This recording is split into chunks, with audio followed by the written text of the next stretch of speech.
افلاک سے آتا ہے نالوں کا جواب آخر، کرتے ہیں خطاب آخر، اٹھتے ہیں حجاب آخر۔ احوال محبت میں کچھ فرق نہیں ایسا، سوز و تب و تاب اول، سوز و تب و تاب آخر۔ میں تجھ کو بتاتا ہوں تقدیر امم کیا ہے، شمشیر و ثنا اول، طاؤس و رباب آخر۔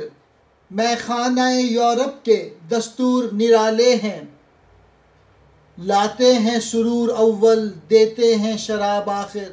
کیا دبدبا نادر، کیا شوکت تیموری، ہو جاتے ہیں سب دفتر غر کے میں ناب آخر۔ خلوت کی گھڑی گزری، جلوت کی گھڑی آئی، چھٹنے کو ہیں بجلی سے آغوش سحاب آخر۔ تھا ضبط بہت مشکل اس سیل معنی کا، کہہ ڈالے قلندر نے اسرار کتاب آخر۔ آخر آسمان سے عشق کی فریاد اور آہوں کا جواب آنے لگا، اب محبوب باتیں کرتا ہے اور پردے بھی اٹھ رہے ہیں۔ آسمان سے بالآخر بقول اقبال میری فریاد کا جواب آنے لگا، نور مطلق کے حجابات بھی اٹھنے لگے اور میرا محبوب مجھ سے مخاطب ہونے لگا۔ یہ شعر فی الحقیقت معرفت الہی کا مظہر ہے۔ محبت کی حالتیں ایک سی ہوتی ہیں، ان کی کیفیات میں فرق نہیں ہوتا۔ شروع میں بھی تڑپ اور سوز و گداز سے سابقہ پڑتا ہے اور آخر میں بھی یہی صورتحال ہوتی ہے۔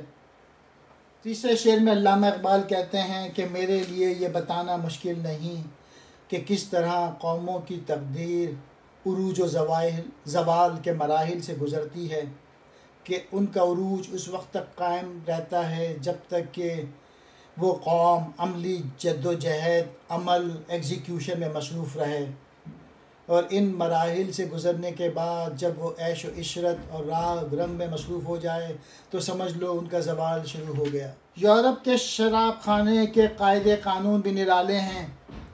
یہاں پہلے رندوں کو مستی طاری کرتے ہیں اور بعد میں شراب پلائی جاتی ہے، یعنی شروع میں لوگوں کو ظاہری دلکشی اور طور طریقوں سے اپنے جال میں پھنسا لیتے ہیں اور پھر اسے اخلاقی طور پہ تباہ و برباد کر دیتے ہیں۔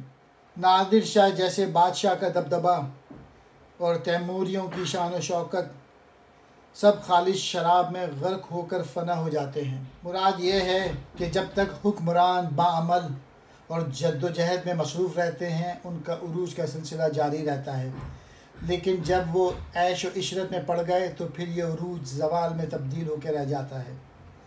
نادر شاہ اور تیمور دونوں کے ساتھ یہی ہوا۔ محبوب کے خلوت کو چھوڑ کے اپنے جلووں کو عام کرنے کا وقت آ گیا۔ بجلی سے بادل کی آغوش چھوٹ رہی ہے۔ علامہ اقبال خود کو قلندر سے منسوب کرتے ہوئے کہتے ہیں، میرے لیے اب ضبط کرنا مشکل ہو گیا، اس لیے میں نے قرآن پاک کے اسرار و رموز اپنے اشعار میں بیان کر دیے۔ معنی کے طوفان کو سینے میں روکنا بہت مشکل ہے۔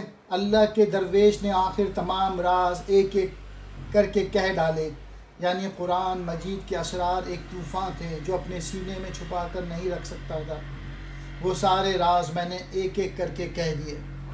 علامہ اقبال نے اصل میں قرآن کے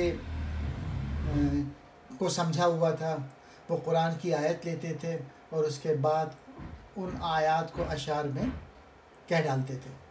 شکریہ۔ افلاک فلک کی جمع، آسمانوں، نالوں یعنی دعاؤں، فریادوں، خطاب کرنا، بات کرنا، حجاب کہتے ہیں پردہ، احوال محبت، محبت کی کیفیت، سوز و تب و تاب اس کی وجہ سے، بے قراری، اول پہلے، تقدیر امم قوموں کی تقدیر، شمشیر و ثنا تلوار اور نیزہ، طاؤس و رباب باجا اور سارنگی یعنی عیش، میں خانہ یورپ، یورپ کا شراب خانہ، دستور کہتے ہیں قوانین کو، نرالے انوکھے، سرور اول پہلے مزہ، مراد پہلے اپنے جال میں پھنسا لیتے ہیں، دبدبہ نادر، نادر شاہ کا روپ جس نے دہلی میں قتل عام کیا، شوکت تیموری، مغلیہ خاندان کی شان و شوکت، دفتر، کتاب۔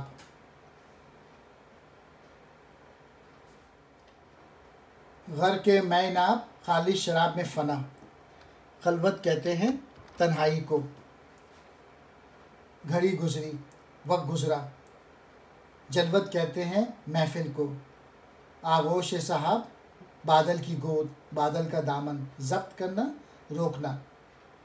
سیل معنی، معنی کا سیلاب. قلندر یعنی بے نیاز. اسرار، بھید کو کہتے ہیں، راز کو. شکریہ. ایک ویب سائٹ بنائی ہے، اس کا نام ہے اقبالیزی.com. موقع لگے تو اس کو چیک کیجیے گا.